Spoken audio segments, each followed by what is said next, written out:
Hello and welcome to My Mom's Basement presented by Barstool Sports. It is a very special skeleton crew edition of My Mom's Basement today.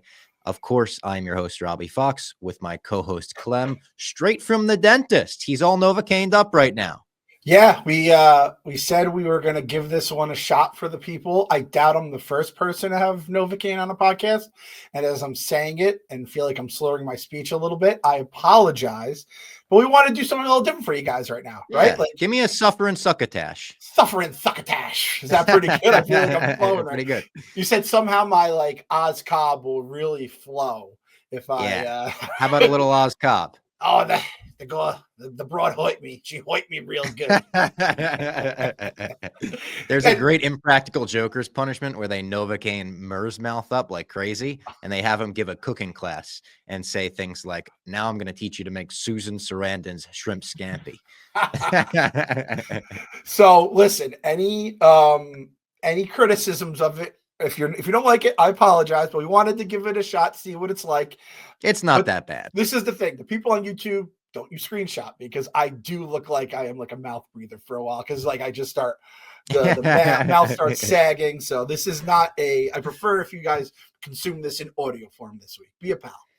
So just to give everyone the rundown of what we're going to talk about this week, we'll be breaking down Skeleton Crew, the newest Star Wars show on Disney+. Going to talk a little bit about Creature Commandos, the official start of James Gunn's DCU animated series on Max. There's 2 episodes out now. We're going to give some movie reviews. I saw Wicked. Clem has seen Gladiator II and Moana 2. So we're going to talk about our thoughts on those. And then at the end of the episode, we'll talk about the week's worth of Surviving Barstool, which I was featured on. So there was the 3 episodes, Tuesday, Wednesday, Thursday.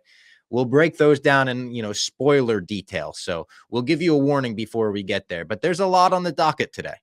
It's jam-packed. I think that's the word I would use to describe this. Now, obviously, for Skeleton Crew, spoilers. Yes. For Creature Commandos, spoilers. Yeah.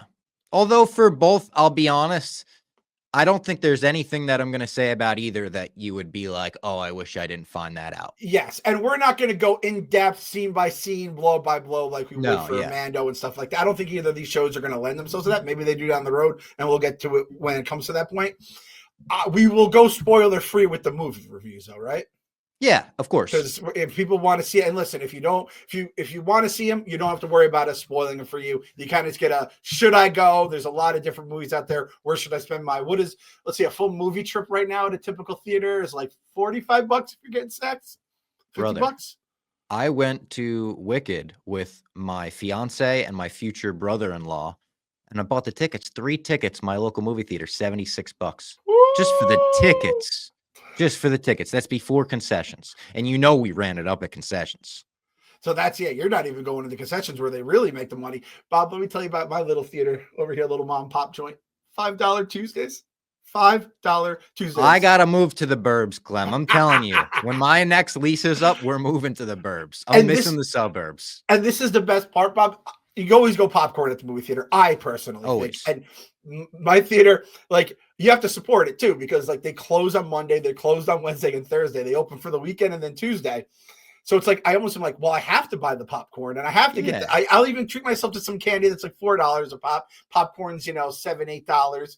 But it's like, I got to keep them alive. So it's like, I don't mind giving you guys some money, but I feel like we're both winning in the end. And the popcorn is fresh because they're closed on Monday. So the popcorn is, mwah. So I love my movie. Jeff D. Lowe, you're going to love this podcast, pal.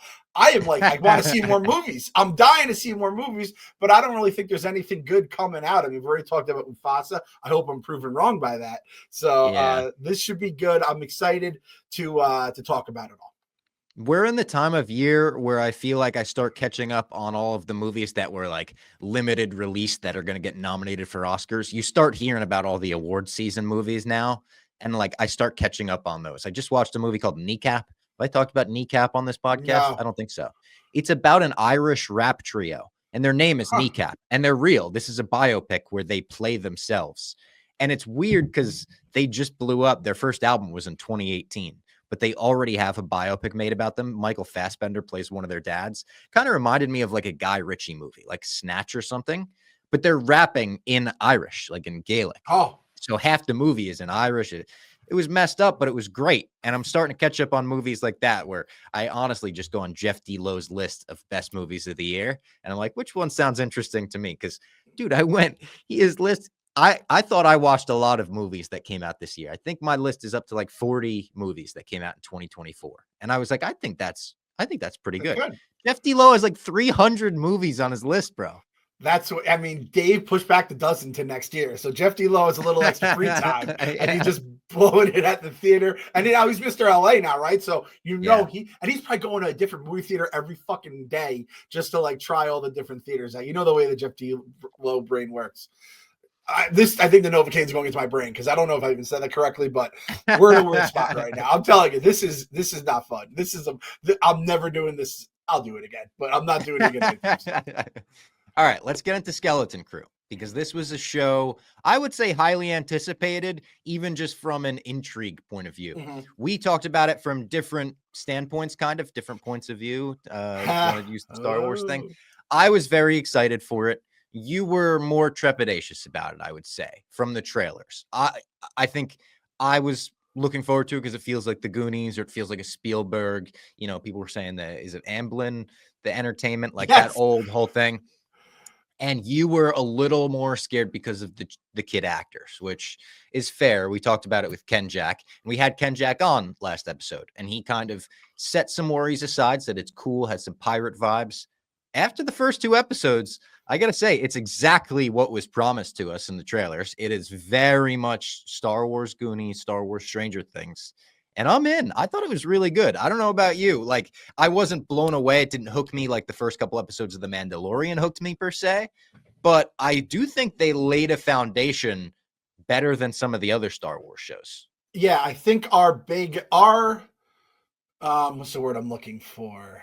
Our duty here is to let people know go or no go. Should people watch this show if they were kind of on the fence like I was? And I'd say go. I'd say give it a shot. I don't think you're going to have your dick blown off, but I don't think you're going to be like, I don't think you're getting acolyted, right? I think there is some winning here.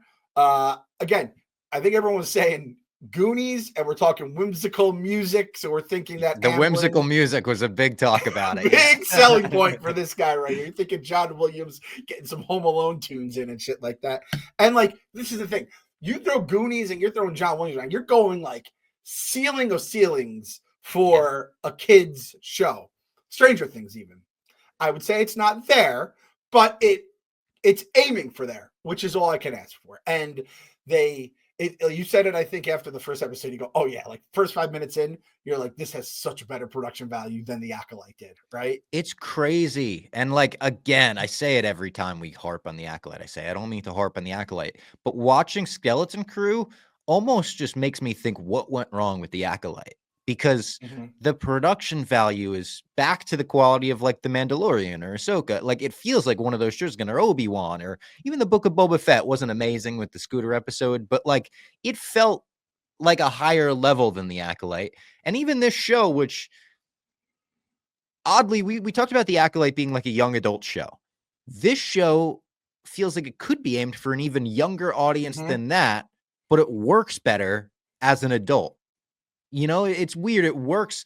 This show works for like adults and kids, where The Acolyte, yes, it worked for adults. We had things about it that we liked. This just feels like more of a complete show in every sense. Yeah, I just think the quality is going to be better. And I'm hoping that continues to be the case. Characters are already like pretty likable. This for friggin' Neil guy, who everyone is up in arms about. Is he a Max Rebo species? Is he not? I love Neil. Neil's fucking great. I love the Elephant Family. That's one of my things in my notes. I just love the whole fucking crew. Max Rebo. I'm happy your boy Heavy Spoilers pointed it out, though.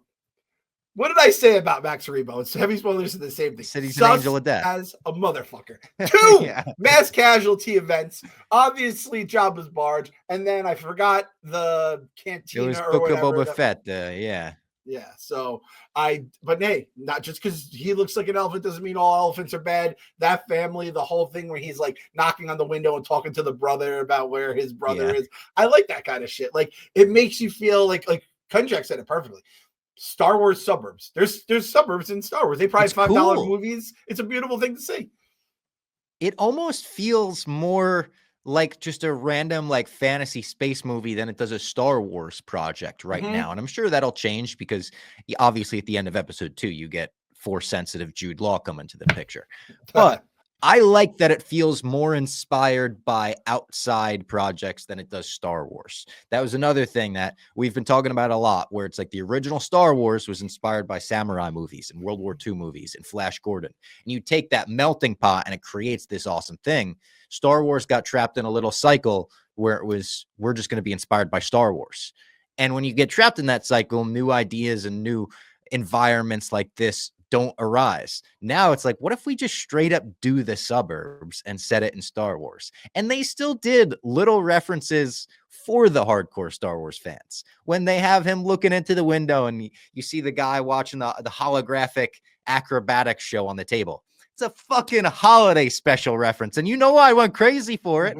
I paused the episode. I made a TikTok mid-episode. I didn't even finish the episode before I made a TikTok, trying to be the first one because I'm trying to, keep the basement lights on. But I was just so fired up to see something little like that doesn't take away from the show at all. It's not like a, pause the show and look, it's C-3PO. It's like such a subtle thing that really worked in the context of the show. We saw some new Star Wars food. We saw some dark blue milk. Did you notice that? It was like a different shade of blue. I don't know if that's their version of almond milk or something, but just seeing new things like that, seeing the school bus basically was cool. I saw someone say that the show kind of has the vibe of the Baby Yoda scenes in The Mandalorian. And I think that's an accurate assessment. Like when they cut to Baby Yoda eating the macaroons in school, that's kind of what this show feels like. It's like as if they had stayed in the school after Baby Yoda left. That's the kind of vibes you're getting. We also see, like, let's call a spade, New Republic or whatever. What are we in? Or is it New Republic? New Republic, yeah. Empire?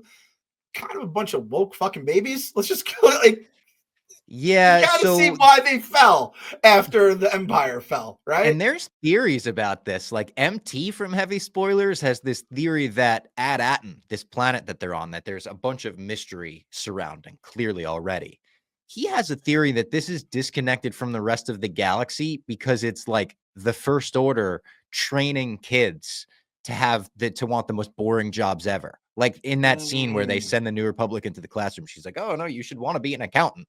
And it's like, wait, what? Like you're discouraging kids from chasing these ambitious dreams. It's strange. He thinks maybe this is a First Order planet. She doesn't even work for the New Republic. That's just all a scheme. And it's like, they're kind of like just preconditioning minds. There is something weird going on with this planet, and I like that as well. It's not like a one-dimensional show. They have this extra mystery brought in where it's like, what is going on with this planet? Why does nobody know where this planet is? Why does nobody know what it is? Some people know what it is, but they think it's a myth. They're like, it's the planet of treasure. Again, pirate vibes. And even the pirate intro that Ken Jack teased last week was sick. Got fucking hand sliced off by an axe. I was like, all right, they're not afraid to get violent in this show. And yeah, the pirates all have their separate personalities. It is a little I actually make this point about in the second episode, but it has a little of the Ravagers in Guardians, right? Yes, like little Ravagers. I even said a little bit of Hook in the Spielberg vibes, like bringing that in. Yep, definitely. Now for the kids, I'm going to just say this, and I don't think it's a problematic thing to say because it's not really whatever. I'm just going to say it, and I don't mean to offend anyone out there. If you are one, if your mom is one, your sister, whatever. A kid? Fern is a bitch name. As soon as I heard Fern, I'm like, you're the bitch of the group. And I do not like Fern. I've been against Fern since the minute I found out her name was Fern. I apologize. I hope to be proven wrong. It's just a bitch name. You'll be proven wrong by the end. By the end, they're going to have, it's like the crew, the loser crew or whatever. They're all going to band together. And do we trust Jude Law? Because it seems like Jude Law was the guy from the beginning that they turned on, right? And they threw him in prison. He was a pirate probably to begin with. That's why I called him Force sensitive and not a Jedi, because I don't think he is a Jedi. I mean, we're getting fake Force music, so I feel like he's not a Jedi, right? Yeah. You notice that? I'm like, are they trying to a little bit of the real one, a little bit not? It was cool. I actually liked how they did that and like looped it in a little bit. The music I thought was pretty good. Clearly, John Williams homages all over the place, but it never, the music never took me out or anything. No. I think that's on purpose. I think it's supposed to be a separate universe, and I also think it's supposed to be like fake force or whatever I don't know what's going on. All these mysteries, and I'm not even going to say the show because we've already shit out enough today and throughout, because this is just what we're going to come back to for years apparently with our Star Wars content. But remember all those mysteries you had in that show, and then we unwrapped them, and it's like, oh, it was the same thing from a different camera angle. I don't think that's going to happen here. I think I'm hoping we get some really cool reveals when it's all said and done. And it's like a very unique storyline for Star Wars too. It doesn't feel like a retread, this show. Yes. Nothing about it so far feels like a retread. Agreed. The dad, whiny nerd.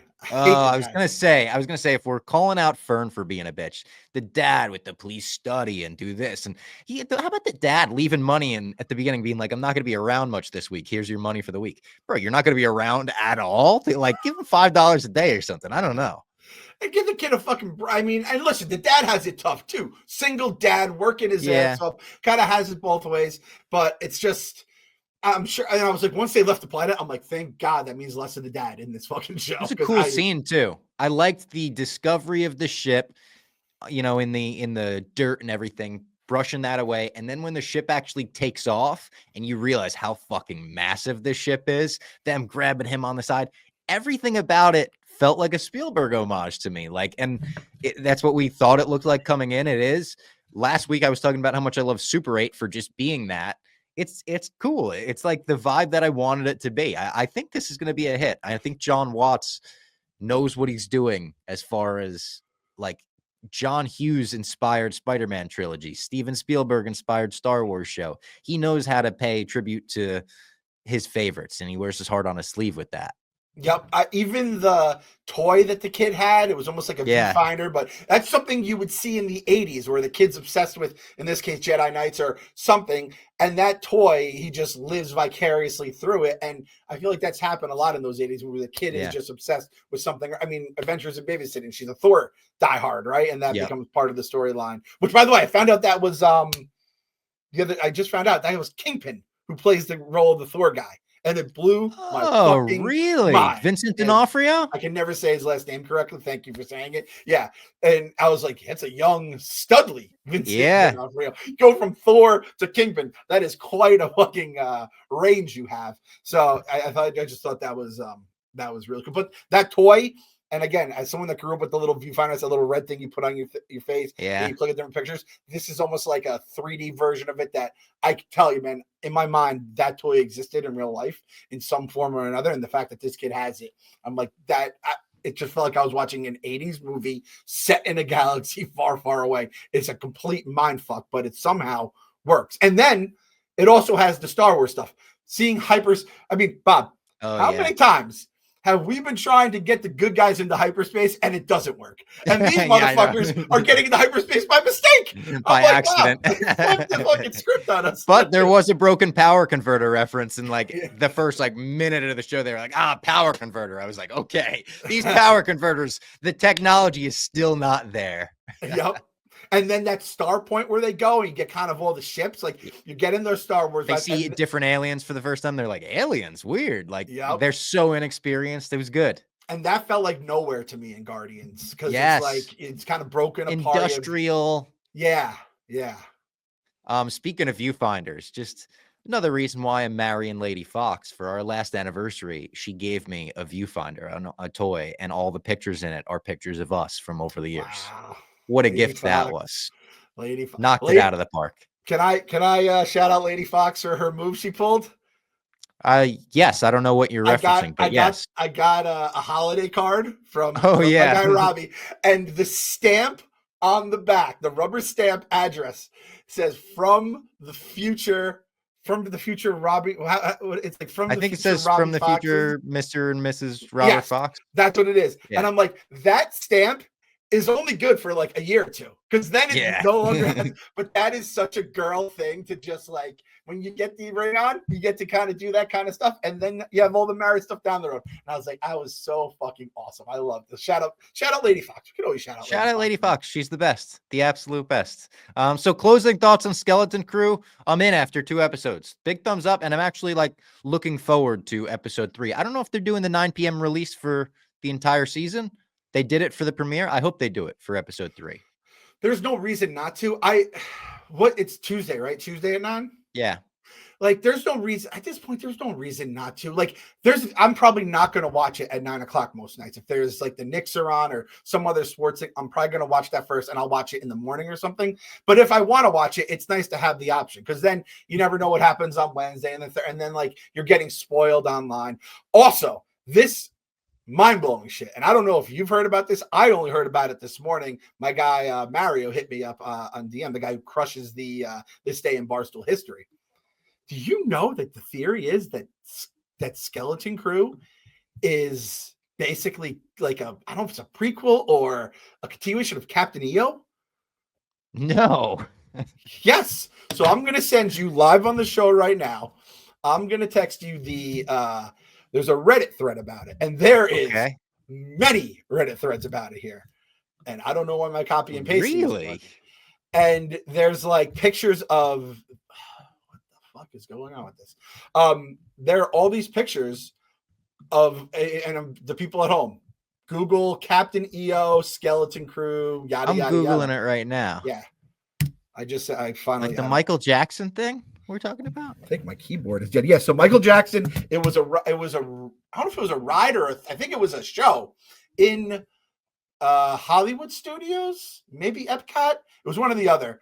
And it was like kind of this futuristic space thing with Michael Jackson. And then Michael Jackson obviously kind of got canceled the word, or everyone felt kind of creeped out, so they removed it. But it was this like weird futuristic Star Warsy kind of thing back when, it was a 17-minute film made for Disneyland by Lucasfilm in 1986, starring Michael Jackson. There was speculation before Skeleton Crew came out that the connection could exist. And then someone says, I don't think we need to call it speculation anymore. And you just see like Wim looks exactly like Captain EO. Neil looks like the guy who's called Hooter. This caged alien is like crazy. Right? It looks just like it. I mean, it might not be a prequel, but it definitely feels like from these images that there's some homages. And then it says the first comment on Reddit, it's even more fitting that the Skeleton Crew premiere was held in the Tomorrowland Theater, which hosted Captain EO. So Oh shit. So, and listen, Captain EO I remember, like, I like that kind of shit. I liked Michael Jackson. I liked the Star Wars. I liked that whole kind of thing. It was also kind of fucking weird back in the day. And I don't know if you could do that now. You don't think you could reveal our fucking main character to be Michael Jackson? I don't think that could be the ending twist where it's like, oh, he's Plagueis. It's like, oh, he's going to turn into Michael Jackson. I don't think you could do that in 2024. Somehow. But this is crazy to look at. Yeah. I also have to say, I forgot to mention this. I dig the fuck out of the robot. I like the robot a lot. I like the robot a lot. He can't be dead, right? He's gonna no, right? No way he's dead. Also, we forgot to mention Urkel is in the show. Is he? Bro, this is Urkel. Oh shit! I didn't realize. How crazy is that? He's one of the bad guys. One of the bad guys in the crew with the little eye thing. Fucking Steve Urkel. Good for him, man. Good for Urkel getting that. I mean, I'm sure he probably has money saved for days after Family Matters, but I'll always support someone with Urkel in it. Do you think he could have retired right after Family Matters and been set? I feel like by the end there, his contract negotiations, like, he became the show. It was just the Urkel show with. Did they try to make a spinoff of him after that as well?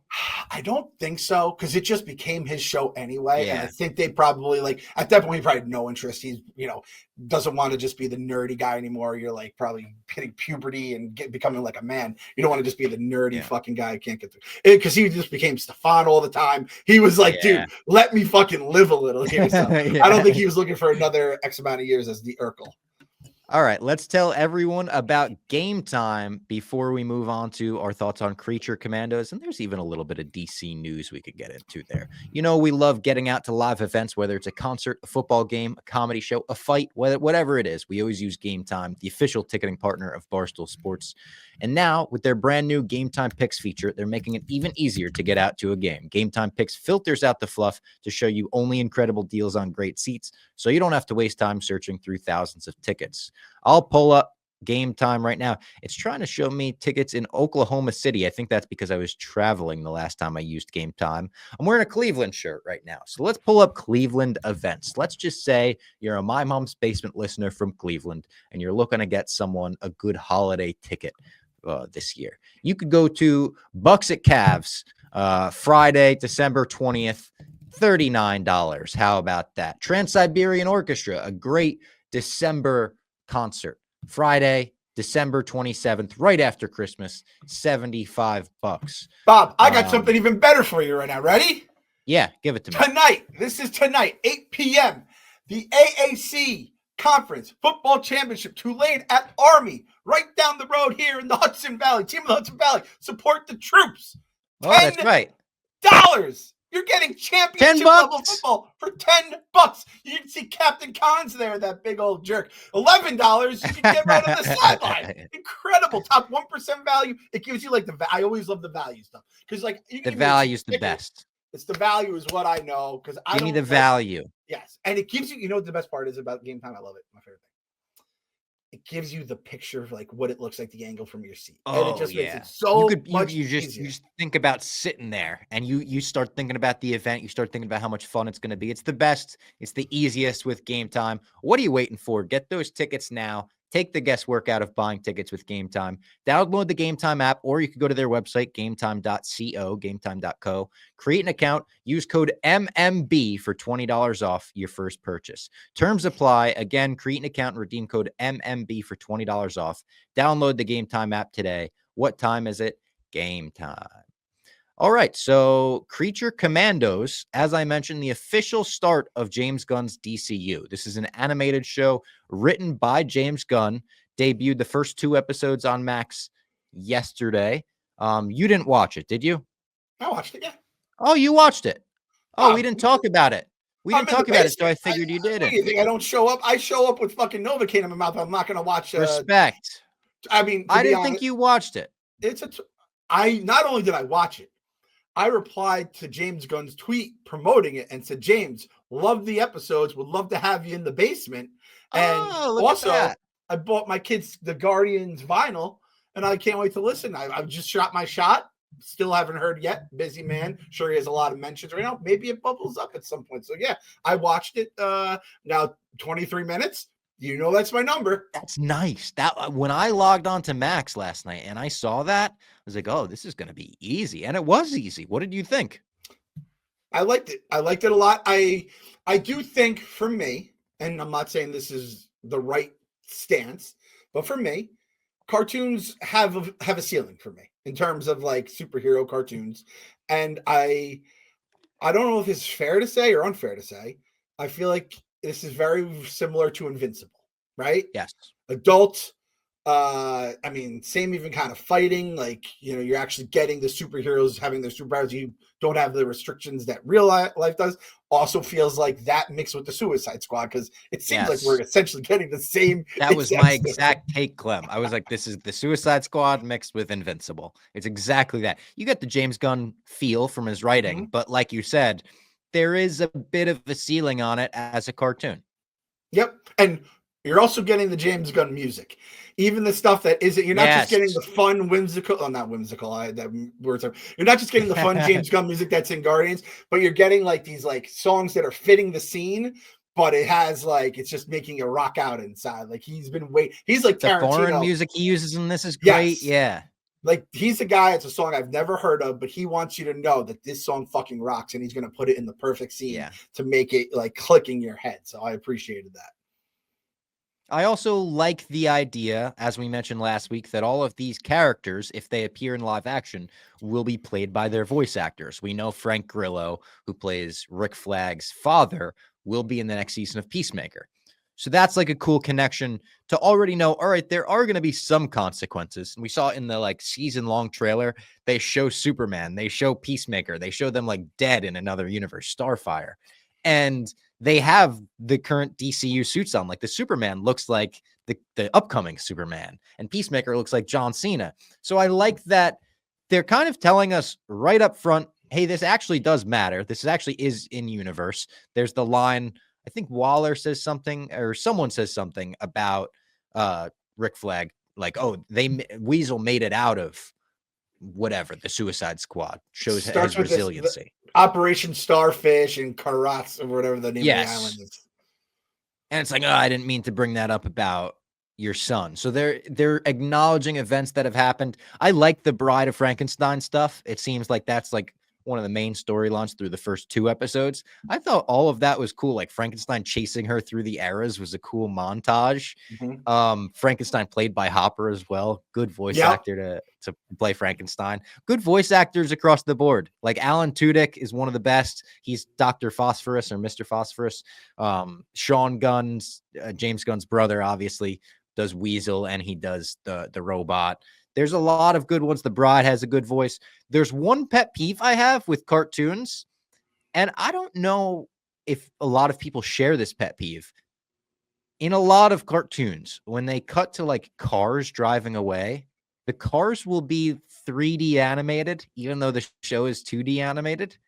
And it takes me out of the show every time. I could watch the most ridiculous shit in cartoons, but when you break that like medium, it messes with me a little bit, and Creature Commandos does it a lot. Oh, so okay, I can see what I'll get used to it, but and that is that a thing that's a old Bob Fox like trope that is like for a while. In any cartoon, like there's been Batman cartoons that have done it in the past, like even in like a cartoon I love like Family Guy, where like stuff like that doesn't really matter. If a car takes off in 3D, I'm always kind of like, you could have just done that in 2D. They did it in The Simpsons for how many years? Yep, that's true. This, I swear to God, this is not a horny take, but it's the God's honest truth. I'm just happy that we're banging in these shows. Like, it's not like, oh yeah, they're banging. Like, there's gonna be blood, there's gonna be guts, there's gonna be sex, and they're probably not gonna show anything, which is fine. But it's like a funny sex scene too. Yeah, and it's with like them waiting outside the door and being awkwardly. Like 1 more minute. Yeah. He's like 11 seconds, 30 seconds or something. He's like, actually, he's a little older, a little works.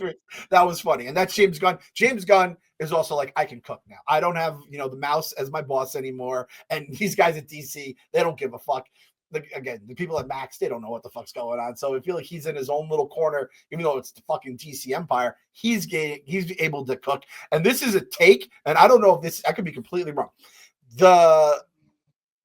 Like before the show starts and you get the little Superman logo and he breaks out of the chain. Yeah, is that awesome. new? Is that new? Yes. Brand new. I was hoping it wasn't a thing, years ago and he kept it going. It's a metaphor, I believe. It's a metaphor for 2 things. One, Superman and the DCU has been in chains by all the bozos who have fucked up the projects. And this is James Gunn and his team breaking out, and we're about to have Superman. DC's about to become the Superman of the comic game. That's what I'm hoping. And it's also like James Gunn being like, the mouse has me fucking, they're looking at tweets 100 years previous, and I can't, there's probably a bunch of shit he couldn't do in Guardians. Boom, breaking out. We're going to have fucking time. I read somewhere recently that he was originally tabbed to expand the cosmic side of the MCU before those tweets had come out. And think about how much better the Eternals would have been, all the setup we would have had for Fantastic Four and Galactus and Silver Surfer. They did as good a job with the Guardians, a brand I did not care about at all. And I've told you, I never liked the cosmic side of Marvel.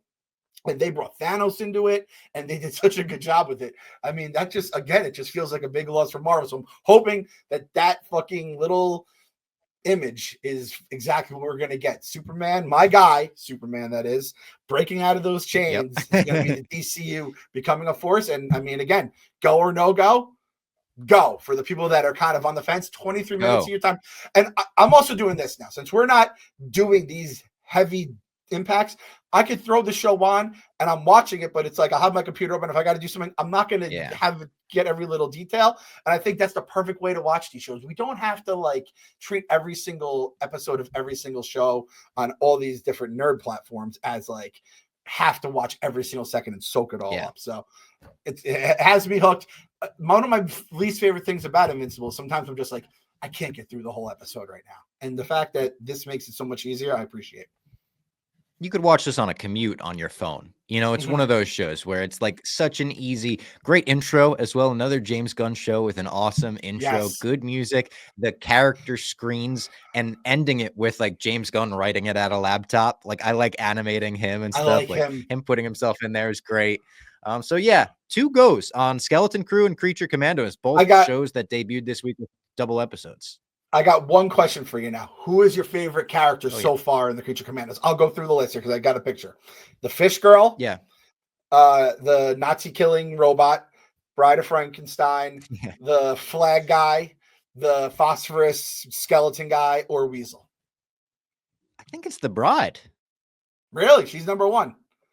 I think it's the bride. After her backstory and after watching that montage and stuff, I think it's, but also the Nazi killing robot's funny when he's just like, I killed 14 Nazis at this battle. I killed 49 Nazis at this battle. When am I going to be able to kill Nazis again?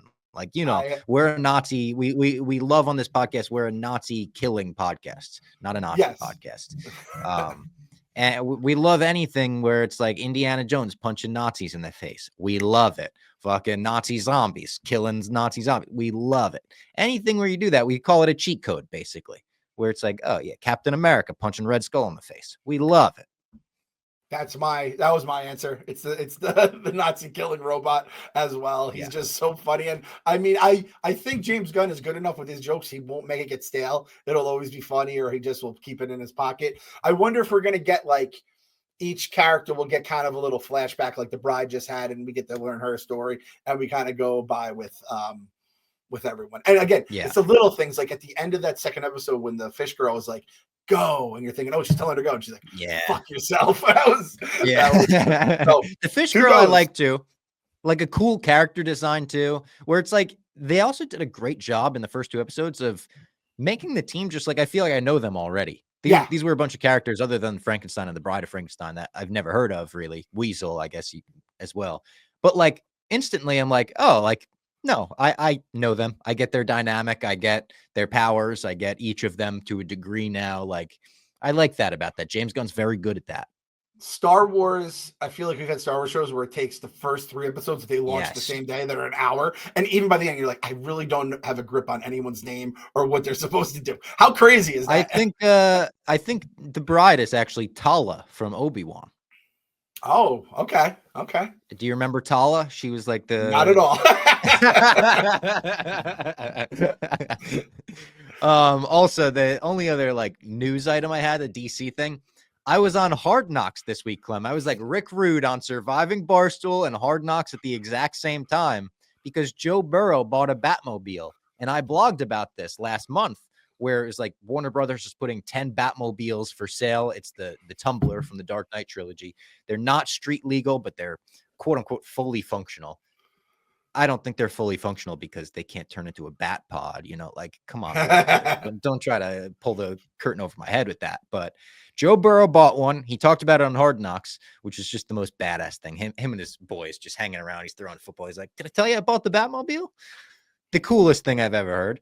And yeah, they included my blog in it. Now, you had a different take, though. I thought this is the coolest thing I've ever heard. When you're 5 years old, you're probably telling your mom, I'm going to be a quarterback in the NFL who drives the Batmobile. And she pats you on the head and says, sure you are, sweetie, and sends you on your merry way. I said that is living a lifelong dream. You said this is everything wrong with the Bengals, correct? Yeah, the Joe Burrow buying the Batmobile is everything that's wrong with the 2024 Cincinnati Bengals. That was the title of the blog. And I basically laid it out as, listen, I love Joe Burrow. I love Batman. I love the Batmobile. But what's Batman's one rule? He has one rule in the entire universe. And what is it? He doesn't kill. And Joe Burrow doesn't kill. He's having an MVP season if you're just looking at numbers. But he doesn't kill. He doesn't score every drive. And that defense that he has in there, Cincinnati, and whatever else is going wrong with the Bengals that we watch every single week, they're just not getting the wins. I think they're like 4-6 wins. I don't know. I've lost some bets to the Bengals along the way. That hurts me. And I'm just like, if Joe Burrow had that killer's mentality, then maybe they would win. And he's buying the Batmobile. He said he should have maybe bought the Joker's truck, the Slaughter truck, because that guy motherfucking kills. Or I said Patrick Mahomes, he buys Wolverine's motorcycle because you can't kill Patrick Mahomes, but he will end up killing you. And I basically, at the end of the blog, I say, this is just me doing a stupid take like someone at ESPN would do if they actually knew anything about nerdy stuff, which I saw Disney Plus is trying to get into like the Disney plus ESPN. They're trying to like blur the lines between nerd and sports. And I'm like, you guys are going to fuck that up completely. I'll give you what you would do. And this would be some blowhard on first take giving this take. I don't believe it. I love Joe Burrow. I think it's an awesome purchase. But I just had I Bengal fans so mad, like, shut the fuck up, you stupid Giants fans. Stick to stacks. It's like, hey, man, we're just trying to have fun here. I knew Robbie. The thing is, I was like, when Robbie writes his blog, I know it's going to be so over the top how awesome it is. And I was like, I can kind of just come from the other angle just to have some fucking shits and giggles. I did say, though, As over the top and positive as I was, I said, you got to pick your Batmobile games very carefully. And some people were saying, Glenny was saying, it's not street legal. He can't drive it. Listen, Joe Burrow can drive his fucking Batmobile to the game if he wants to with a police escort. Or he can just have it parked in the parking lot and he pulls up in it. You know, he turns around the corner in the Batmobile. It looks like he pulled up in it. He needs to pick the games very carefully. You cannot pull up in the Batmobile and lose. No, you cannot pull up. That is a great point, because then you have to drive home in the Batmobile after. It's like, no, then you can't. Then it gets repoed mid-game, fourth quarter repoed. There's certain, like, I think it was Willie Colon once said, like, in Pittsburgh, you could get away with whatever if you're a Steeler. Yeah, because it's like, it's almost like a college town with like the athletes. Cincinnati, Dark Knight Rises cameo, Willie Colon, by the way. Yes, loops exactly. It all in. Joe Burrow could probably like blow up the stadium like Bane did. Yes. And they're like, hey, that's just Joey B, Joe Cool, you know, like he can do whatever also the fuck he wants. A police escort of the Batmobile to the game would be so sick. So, I mean, AFC Championship game at home, Chiefs coming in, and Joe V coming in. Now, if he wears the full bat suit, it's like, holy shit, this guy has almost let the big control him. Yeah. But it's like, fuck. I don't think you could wear the full bat suit. It's like Joe Namath wearing the mink coat on the sideline. Like, you would become a legend if it all works. But if it doesn't, like you said, Bob, that's a tough look. Now, which Batmobile would you buy if you had the choice as a diehard Bat fan? Easily the Adam West Batmobile. I knew you were going to say that. It's the one that you like actually can drive on the street, because it's mostly just a normal car as well. But it's easily my favorite. I go Adam West Batmobile, Michael Keaton Batmobile, very close second. And then the Tumbler's probably number 3. But it's a situation where the movie made the Batmobile. If we were just talking aesthetically, I don't love the way the Batmobile's just like a tank in it. But it's so good in the Dark Knight trilogy. And there's so many great scenes with it. It turns into the Batpod that it's risen there. I think if there's another scene in the Batman 2 as good as that car chase scene in the Batman 1, Pattinson's Batmobile may slide into number 3. Really? Okay. I'm flipped from you. I'm Dark Knight 1, Keaton 2, Adam West 3, but I'm also not like a diehard Adam West Batman, but I think those are the 3 Batmobiles you think of when you see them. The Keaton That's like if I hit the lottery, I would buy the Adam West Batmobile. Yep. Like a replica. I actually just did it the other day because on Thanksgiving they had the Madden Cruiser pull up, and I was like, the first thing I thought was like, I need that. I need to become rich so I could buy the or a Madden Cruiser. I think there were multiple. I think that was the first one. It was like an old Greyhound bus they fucking used. I think I actually learned about it in a doc. Great doc, by the way. I'm going to shout it out in this one since we're doing movie reviews. It's in the game on Amazon Prime. It's a 4-part docuseries about the Madden game, and they admit how it kind of fell off, but it's from the time they made it as a computer game to Genesis when I got it in 1990 through the 90s games, the Vic game, the Ray Lewis game, fighting against NFL 2K and how they made their rise. I forgot about, I think it's called NFL Game Day, was the PlayStation game that like kicked the shit out of them the first. They didn't even launch a game the first year. It is a top-notch if you're a Madden fan, it's a must watch. It's so fucking sounds like good. A basement documentary there. That's like the Basement Boys are going to be in on that. Big time basement documentary. And I believe the Madden Cruiser, when he first started taking it, I believe it was Dolly Parton's, and she had just finished shit. So I'm like, 2 of the most beloved figures in American history, right? Dolly Parton and John Madden. So if that buzz could talk, man. Unreal. Yeah, check that out. All right, before we get into those movie reviews, let's also tell everyone about Celebrity Mint. Celebrity Mint is leaving their mark in the collectibles industry, merging the worlds of sports memorabilia and precious metals. Founded in 2023, this innovative brand is redefining traditional collectibles by introducing the first legal tender trading coins featuring iconic moments from the world's biggest names in sports and pop culture. They've got gold and silver collections. They feature a range of products from legendary figures like Mike Tyson, Ric Flair, Pete Rose, limited edition legal tender trading coins, and precious metal chibi collectibles depicting the most iconic moments from the world's most notable sports icons. I got my first 2 in the mail. I got the Mike Tyson and Jake Paul ones autographed by both of them at the top. So I now own a Mike Tyson autograph, which I think is pretty sick. Celebrity Mint, the best. They've got the new releases. Go to My Most Basement listeners, go to celebritymint.com/Tyson-Paul and use code Robbie10, ROBBIE 10 for 10% off. Visit Celebrity Mint now to sign up, be the first to know when new products drop. Again, it's cool. You get the coin and it's in It almost looks like when you buy a card and it comes in like the gem mint 10, it's graded and everything. It's a coin in that, and then it's signed at the top. So it's pretty sick. Go get it at Celebrity Mint. Shout out Celebrity Mint. All right, now movie reviews. We've got Wicked. We've got Gladiator 2. We've got Moana 2. You haven't seen Wicked, have you? Have you also seen Wicked? I have not seen Wicked yet. Okay. I am currently on the fence about just seeing the show, which is the same length as just part one of the movie. Yes. And then I was thinking about reading the book instead and saying the book is better than both to piss people off. The book is very different. It is loosely based on the book. The book is crazy, has like animal orgies in it. Yes, Bob. No, animal orgies. No. I don't want animal orgies. Loosely based on the book. But listen, real quick Wicked review. Very good. Like one of the better musical adaptations to movies I've ever seen, actually. It's a musical? It is, yeah. They tried to hide that. Stephen Shea had no idea, but it is a musical. Did it have to be 2 hours and 40 minutes? Absolutely not. They could have probably cut out a half an hour and it would have been fine. I mean, they could have cut out more and they would have been fine because act one of the play is so much shorter than this of the musical on Broadway and stuff. If you were saying to me, Robbie, should I see the Wicked movie or should I go see the musical? 100 times out of 100, I would say you should go see the musical. Like the musicals, yeah. It's so much better to be there live, I think. But as far as musicals made into movies go, Wicked did as good a job as I could have hoped for. I thought it was going to be a train wreck from the trailers, from the casting, from the weird press tours and the interviews. Everything about it seemed like a train wreck to me. And I left being like, yeah, no, they nailed it. That's pretty much the show, other than them dragging it out and making it a little bit longer. But it's never like, it's not long in a horrible way.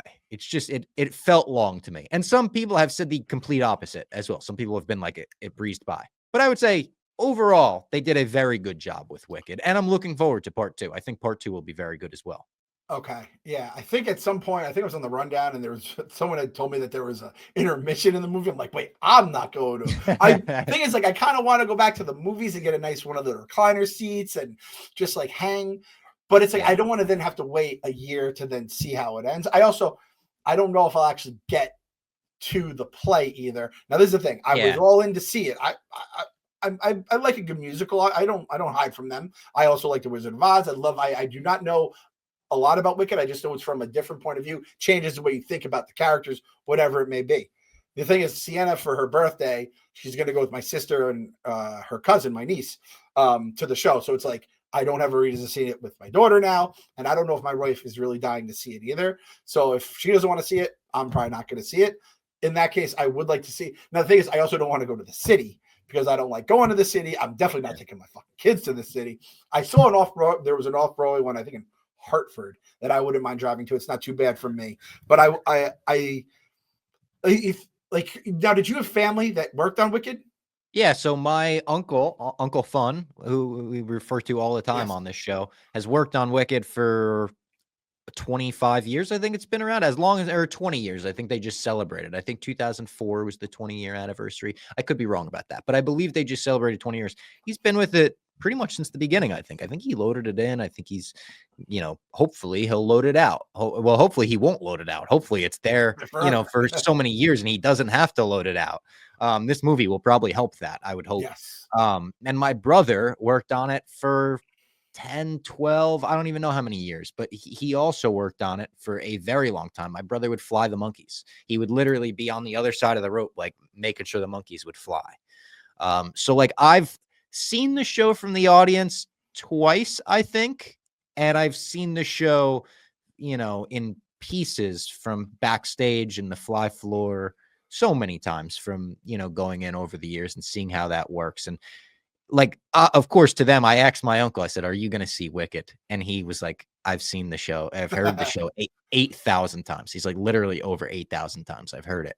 But he's never seen the show. So he said, he said, no, I think it's bad luck to see the show. All right. That's fair. That's very fair. But I think like obviously having that connection made me, I think, a little more jaded to it and skeptical going in. but also gave me more of an appreciation for seeing how they pulled it off and what they changed and stuff leaving. And that's why I asked, because I think you have more of a connection than like a typical person would. Yes. So the fact that you're saying all this nice stuff about it, despite all that history, I think is a rousing endorsement. And again, like Wicked's literally in the Fox family. If you go see Wicked, you're supporting the Fox family. Yes. Now, could they have made the movie, say, 3 hours, but included the entire show?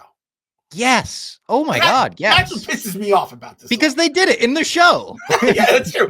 There's not enough like it can't be that much of a translation from Broadway to the movie that you have to add like hours upon hours, because we have all these musicals. I sort of see why they did it. I mean, money is why they did it. But another reason, Act 1 of Wicked is basically a prequel to The Wizard of Oz. Act 2 of Wicked is basically The Wizard of Oz from Gotcha. Okay.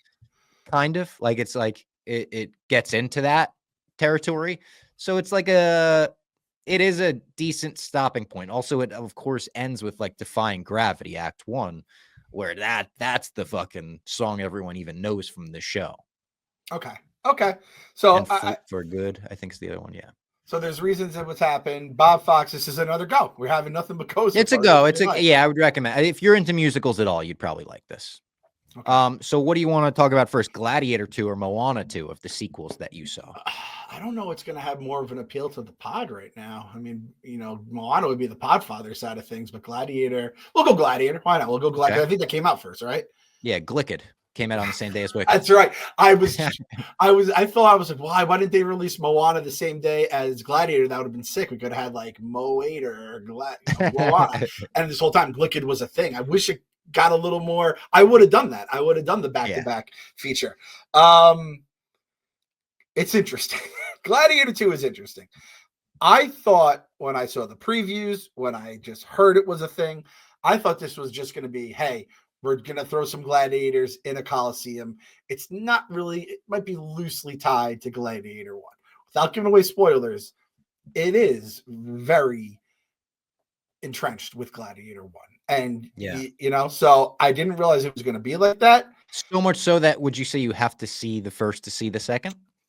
Yes, very much. To like, you can probably watch the movie and be like, I like it, didn't like it, no matter what.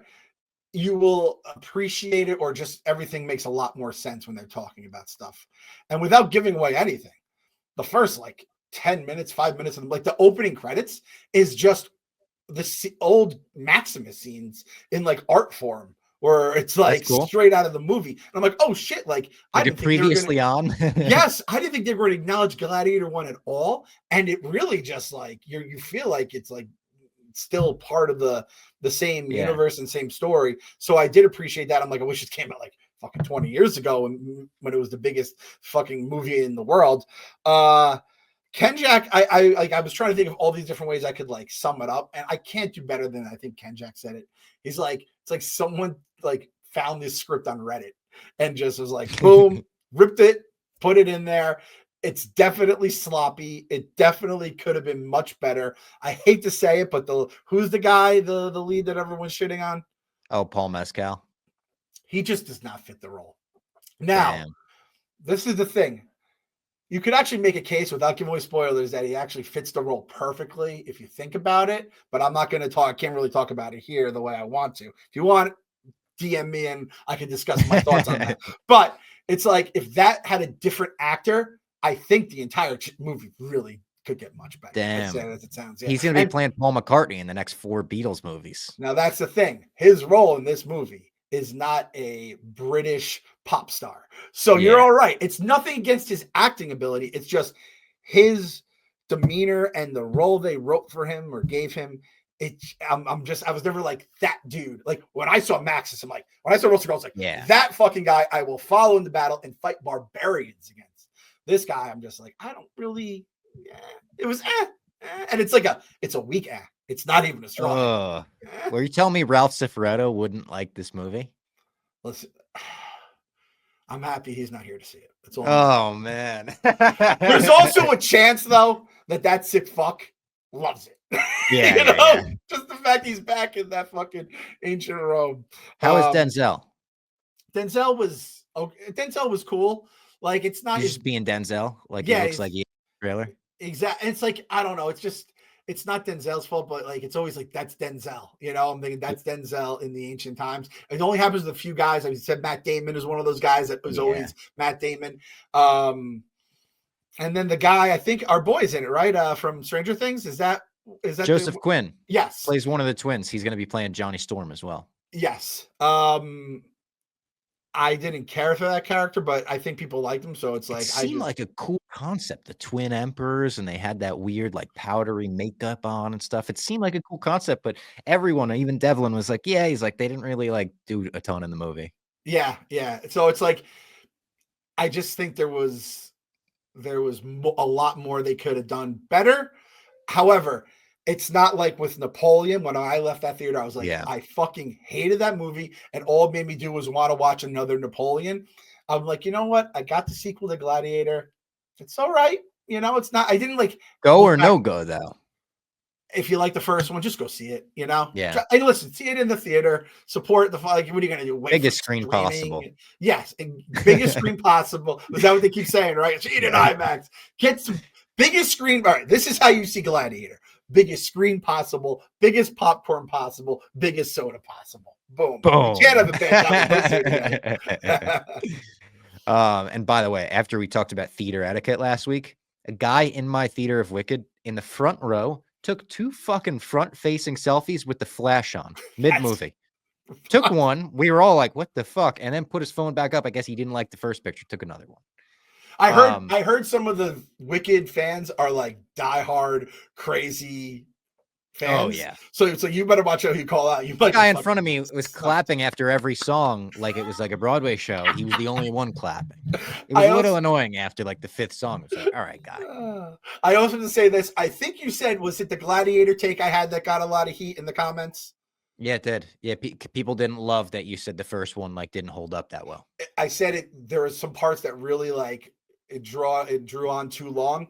I talked to my brother about this, and he goes, yeah, I think the copy you were watching was the extended version. So, and it's like probably all the shit that was like rightfully cut from the film. And I was like, oh, I don't remember it being this watched boring. The 3.5-hour cut of Gladiator. Exactly. I think I watched the longer take. So I watched the original on this thing. Yeah, exactly. So in my defense, I'm 90% sure that I watched the extended version. And if you want to watch the extended version, be like, oh, that's the perfect masterpiece. God bless you. I will simply disagree.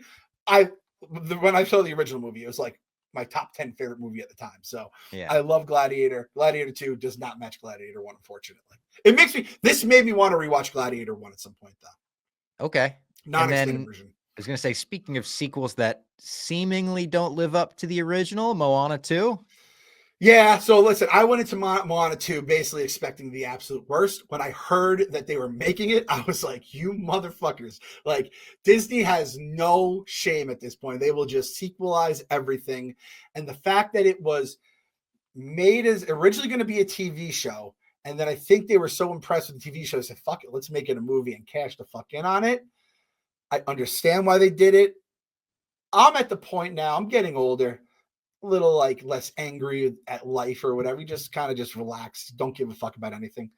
It is what it is. Like, my kids liked it. They didn't love it. They were like, that was okay. They're like, the music wasn't as good as the first one, which, as I learned in the previews, your boy Lin-Manuel Miranda is doing the music for Mufasa, which I imagine is part of the reason he didn't do it for Moana 2. I imagine they probably had the music for Moana 2 if they were, I don't know if they would have put music in the show if there was a show, but they probably didn't have like if they were making it as a movie, they probably would have put more like, oh, let's like actually get Lin-Manuel. They're like, we're not going to waste Lin-Manuel on streaming. Yes, exactly. That, if in my opinion, you should, if you do him for one and you're going to make a series, you should have him until he can't do it anymore. Yeah. If that's on Disney for having him on Mufasa, now this raises the floor of Mufasa in my mind, though, right? Yeah, because it's like, it's a Lin-Manuel fucking production. The music should at least be banging. You said it to me. You're like, people were saying it kind of felt like a straight to VHS version. I could see that. I also just love being in the Moana verse. I just love Moana as a character. She's my GOAT. It's my #1 Disney movie. She's my #1 Disney character. I fucking love her. Maui's probably top 5, top 10. There was a point where at the end of one of her songs, she's like, I am Moana.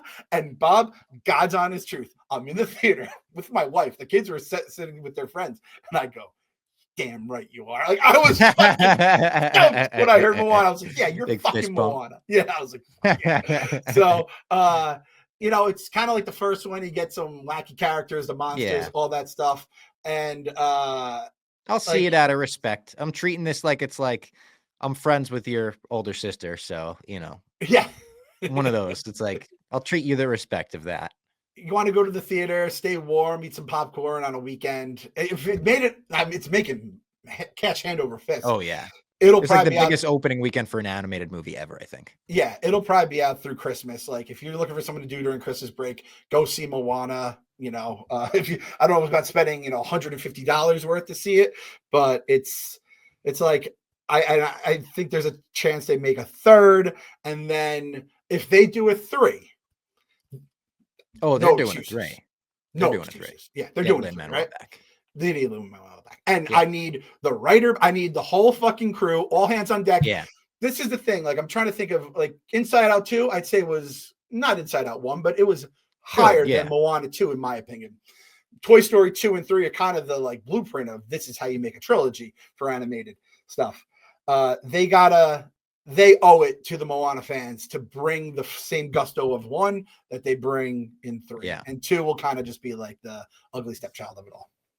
But knowing Disney, we're going to ask for 3, and they're going to be like, all right, we'll give you 3. And Maui's going to die the saddest death of all time. A hair on that man's body, that demigod's body.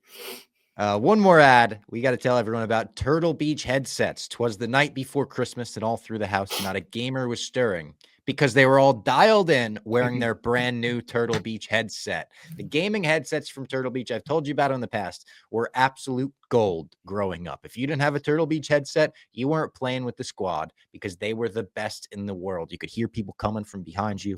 I'm locked in on the new Call of Duty. I prestiged this week, Clem. I actually went and prestige. I'm getting up the levels again. Their new Gen 3 Stealth 700 headset is the cheat code for giving the best gift of the year. They get to stop sounding like they're talking underwater, and you get to become the holiday MVP. That's all your friends out there. Crystal clear sound, maximum comfort, and the ability to hear every little detail in the game. It's much better gift than socks and a mug and a stocking stuffer. With long-lasting battery of 80 hours, you can be sure not to run out anytime soon. I love the Turtle Beach headsets for Call of Duty, for Halo, whatever it is, whatever you're playing, they're the best. You get the game audio, you get your friends all in one ear, and they're very comfortable as well. Get the ultimate immersive gaming experience with Turtle Beach today. For a limited time only, head to turtlebeach.com and use code BASEMENT for 10% off your entire order. That's 10% off your order at turtlebeach.com with promo code BASEMENT. Don't delay. Get the perfect gift now. Happy holidays from Turtle Beach. A product as approved by a member of the basement as I've ever heard. It was a soliloquy. Your take on Turtle. Hey, like that. I was just like, I'm just happy for my boy. Yes, they're the best. The best in the business. I'm honored to have them as a sponsor. Now let's get into Surviving Barstool, just for a little bit, just adding a little bit. So spoilers, if you have not watched the first 3 episodes of Surviving Barstool, we will spoil some of the eliminations now. I'm giving everyone a little buffer. Open up your app, make sure you get it off. Hopefully you're not driving and trying to like configure everything right now to get it off. We're done. All right. We're done for the week, by the way. After this, it's over. You're not going to have to fast forward and catch anything else. This is the last segment of the show. Exactly. This is the last segment of the show. They got me, Clem. They got me. Look how they massacred my boy. They got me. My sweet wife was like, I just, like, from episode 1, it's like, I just feel so scared for Robbie. I feel so bad for him. And she knows Robbie not only like is a great guy that we all love, but he also is like battling anxiety on like your typical like work day, let alone a fucking pressure cooker reality show, game show against his fucking bigwig fucking media conglomerate teammates and, you know, coworkers. Now, I will say, I didn't have a lot of anxiety at Surviving Barstool. Really? And it shocked me. I thought I didn't have anxiety leading up to it. And I thought, oh, it'll kick in when the game starts. And I never got to that point. I almost think it was a blessing in disguise that they got me out as quickly as they did. Yeah, that's true. I was out the second morning, so I was able to go through 2 challenges, appear in 3 episodes, and I woke up the next morning knowing my ass was probably in the jackpot. I found the key that eventually I thought, oh, I'm safe. I thought I'm safe through one more tribal council because I'll play the immunity idol and I'm good. I texted Rachel. I was like, oh my God, I've got the immunity idol. Here we go.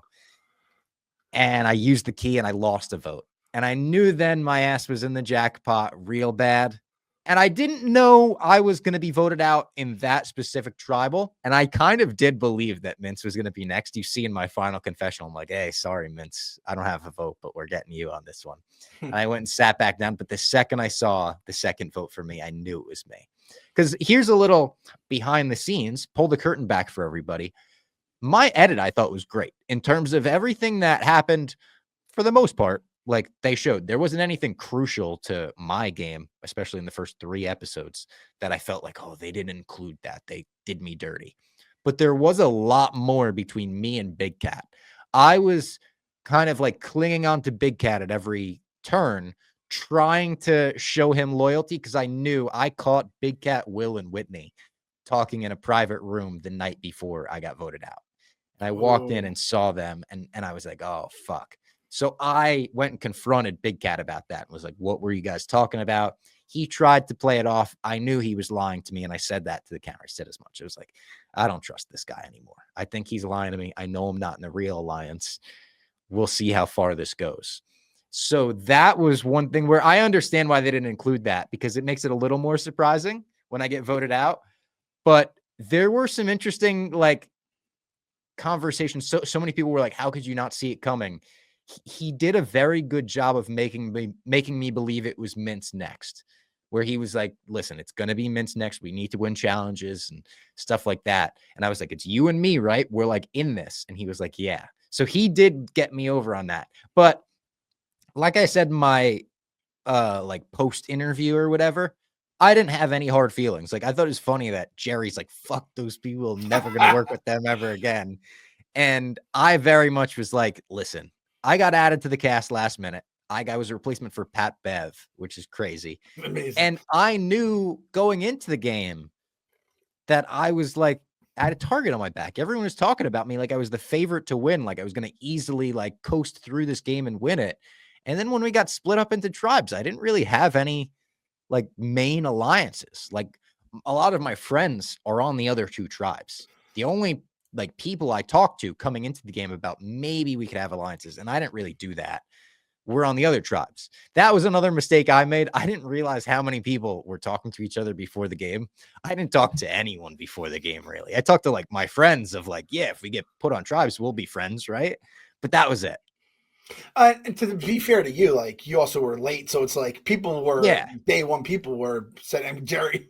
Seems like Jerry had the lines with everyone. Like Jerry talked to everyone. Years at that point. The amount of text message he probably sent was like making his phone smoke.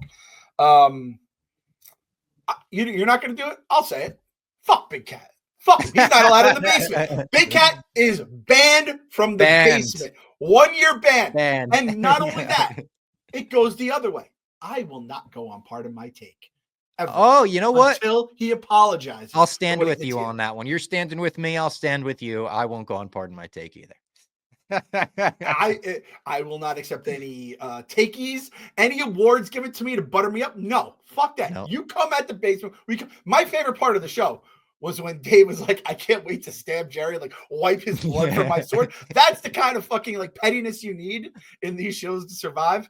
For lack of a better I didn't term. have that too. Like, it's funny that everyone called me the favorite and stuff going in, because I realized within like 12 hours of being in that office, like, oh, I'm not good at this. Like, oh, fuck. I'm noticing side conversations happening and I'm like, oh, fuck, I don't even have the brain for this. Like, it's funny that people just thought, oh, he's likable, he'll win. I didn't have any of the other tools. I wasn't very good in the challenges. I was huffing him. That second challenge was going to kill me. I was huffing and puffing, thought I was going to die. The third challenge, I was falling off the beam more than anyone else on my team, I think.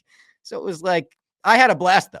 Like, I wish I was around longer, just because it was fun hanging out with everybody. Like the first night hanging out with everybody We were ordering blizzards. Dave was getting blizzards for everyone. We were like sitting there eating. And then I didn't get to experience that for the rest of the time, but it was fun. It was like a fun sleepover. See, this is the thing about me. People are like, Clem, you got to be in the next one. I'm going to root for you. I wouldn't last for the opening credits. I just don't have. It would be me, Arian. People would probably talk about you in the same way they talked about me. They would be like, no, Clem has too many like friends at Barstool. Too many people like Clem. We got to get him the fuck out of here. Which I was also like, if that's the worst thing you say about me, fine. Yeah, it's like I don't win at Surviving Barstool. I win like the game of like friendship and life. I don't know about life, but like I'm pretty happy with my life the way it is, the way I am. So it's like I'm not going to win that game, but I can pretty much sleep at night knowing the way I am. I wasn't really involved in much drama, like my two vote offs. I mean, Smitty was backstabbed for sure. That hurt. I felt bad for my guy Smitty. That one was tough. But Wallow, like, it's not like me and Wallow are gonna see each other every day, and it's awkward between us. Like, I got to get out before any of the drama really got crazy, and it does get crazy. Stay tuned for everything we've heard about this season. It's nuts. But now I get to watch the rest of it as a fan with everyone else. And I'm excited because honestly, I'm loving the show. Like my sister's watching it. My mom's watching it. My mom sent me the sweetest text. I had to fill my mom in and let her know that I didn't win going in. I had to give her that spoiler. And I texted her last night. A couple of us had like a farewell party for me and we watched it together. And I texted her, I said, oh, I'm at my farewell party. We're watching it together.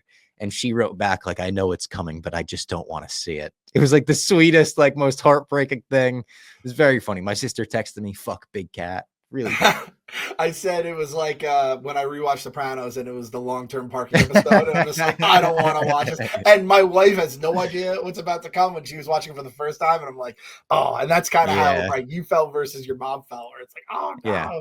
But overall, I was happy with my edit because you always hear like, you don't know what kind of edit you're going to get. And I was like, listen, I was sort of aware, sort of blindsided, not blindsided. I was sort of surprised, sort of aware that my ass was on the chopping block, but I knew there was the chance they could probably edit it where I was like more shocked.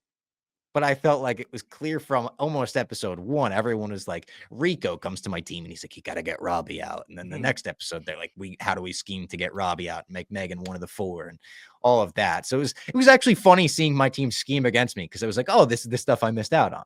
Yeah, exactly. And this is the thing, like, in modern wrestling, like the super clean baby face doesn't win the title. And like that's how it goes in these reality shows. The baby face isn't going to win. The biggest heel isn't going to win either because everyone ends up hating that person. It's the Will Comptons of the world that like are likable guys, but also could play the game incredibly, right? And put on a masterclass. Yeah, last year. Absolute masterclass. And also like Tommy has put on a masterclass. Eddie put on a likability masterclass. Yeah. That was Eddie being the pure white meat baby face, as they call him. And he kind of went, but even Eddie had those tricks where he was, putting the camera, the recording device. I tried that. Like first day I left the room and left my phone, but I did the dumb thing. I put my phone under a pillowcase and the pillowcase muffled everything. Well, and this is the thing about Eddie. I love Eddie. That's my snack brother. I fucking love the guy. He also has like, he's not the cleanest baby face. Like you can't host a Dave Portnoy show and be the cleanest. Like I would never even ask to host a Dave Portnoy show. A, I'm not qualified for it, but B, I couldn't like say the thing that's then going to let Rico get dunked on and like murder my game on podcast form. Eddie kind of thrives fake at that. Notes. Oh my God. Rico's fake clues were so funny. The first 3 episodes, he leads Mince to a note last night, but he's like, what do you think that is? And even Mince didn't even fall for it. Yeah. Like, which we have to talk about this. We talked about it on the rundown yesterday, but that man, Ben Mince, I mean, it's like, and it's crazy that it comes after yet another controversy where he shoots himself in the foot, but he comes out. I'm like, I can't. And like Kirk said it today on the Unnamed show. It's like fat and dumb is like, that's Dave's type. And he cannot quit Ben Mince. You just can't quit him. He's amazing. There was the clip where Whitney and Dave or Whitney and Dan are talking together, and Whitney goes, "You don't think he's scheming something, do you?" And Dan's like, "No." And they cut to Mince, and he's just it looks like he's looking at butterflies or something above his bed. So funny. I have to know too. Like, did you actually see his name on the shoes? Because I got to know if he had his name on the shoes. I think it was on there. I'm pretty sure it was on there. The pockets. The shoes, the pockets, yeah. The size, the it shirt wasn't in there. 4 sizes too small. I don't mean Whether to, it was like- Brianna's shirt or not, I don't know, because that's who we replaced. But it's all Mincy. It's all fucking Mincy. I don't mean to like dunk on Mincy more, but we didn't get this on camera. But he broke his bed day one. Like he went to lay down in it, and it did like the doo.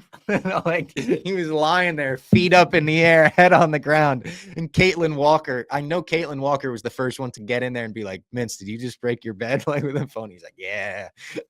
It was my one night of rooming with the Moon Tribe was a very fun night. No hard feelings, Moon Tribe, other than, you know, Big Cat's banned from the podcast. We're not coming on Pardon My Take for a year. Other than that, no hard He's feelings. banned from our podcast for a year. Pardon My Take forever. Or do we? Which one was it? I don't know. You might be right. We'll figure. If we get invited on Pardon My Take, we'll renegotiate the terms of the contract. He needs to come to us, though. We're not going in. Yeah. Yes, exactly. All right. I hope everyone enjoyed this Creature Commandos, Skeleton Crew, Surviving Barstool, and movie review jam-packed episode of My Mom's Basement. We will be back next week to talk about more Skeleton Crew. And I don't know, will we do Creature Commandos? Should we do Friday episodes so we could include both of them? So this is my thoughts on it. Do you want to we could do both, do the Friday, and then we could even talk some Surviving Barstool at the end, since you're on the outside look. Because like we obviously unnamed show, I feel like they're doing that to, you know, recap everything, because the last show every week is Thursday. And like I have no clue what happens. I don't have any spoilers or anything like that. So I'm going in and watching just when everyone else is. I don't want to know.